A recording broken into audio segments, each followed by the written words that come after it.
লক্ষ্মীপুরের রামগঞ্জে ধানের শীষের প্রার্থী মোহাম্মদ শাহাদাত হোসেন সেলিমের সমর্থনে উপজেলা ছাত্রদল ৯ ইউনিয়ন ও পৌর ছাত্রদলের উদ্যোগে নির্বাচনী মিছিল ও সমাবেশ অনুষ্ঠিত হয়েছে। শনিবার বিকেলে রামগঞ্জ পৌরসভা গেট থেকে মিছিলটি শুরু হয়ে উপজেলার গুরুত্বপূর্ণ সড়ক প্রদক্ষিণ শেষে এরশাদ হোসেন রোডে প্রার্থীরা নির্বাচনের কার্যালয়ের সামনে সংক্ষিপ্ত সমাবেশের মাধ্যমে শেষ করে।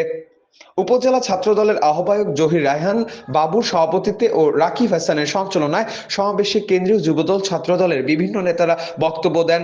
বক্তারা ধানের শীষ প্রতীকে ভোট দেওয়ার আহ্বান জানান এবং বর্তমানে রাজনৈতিক পরিস্থিতি নিয়ে বক্তব্য তুলে ধরেন। অনুষ্ঠানে ছাত্রদলের বিভিন্ন পর্যায়ের নেতাকর্মী ও সমর্থকরা উপস্থিত ছিলেন।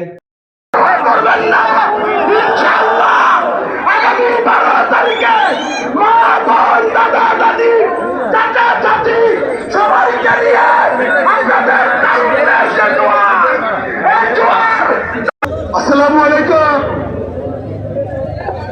প্রিয় রামগঞ্জবাসী, আমি আপনাদের এলাকার সন্তান।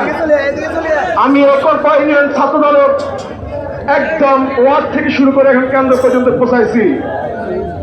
আজকের এই নির্বাচনী মিছিলের শেষে আমাদের যে সংক্ষিপ্ত সমাবেশ হচ্ছে,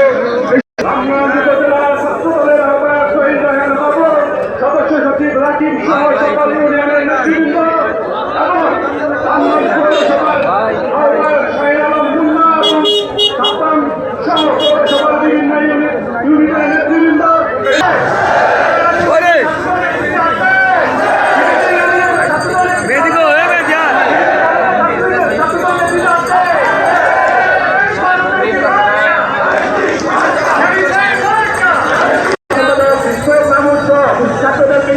সম্মানিত যুক্ত সাধারণ সম্পাদক বৃন্দ, ছাত্রদল কেন্দ্রীয় কমিটি, সাবেক নেতৃবৃন্দ এবং বর্তমান নেতৃবৃন্দ,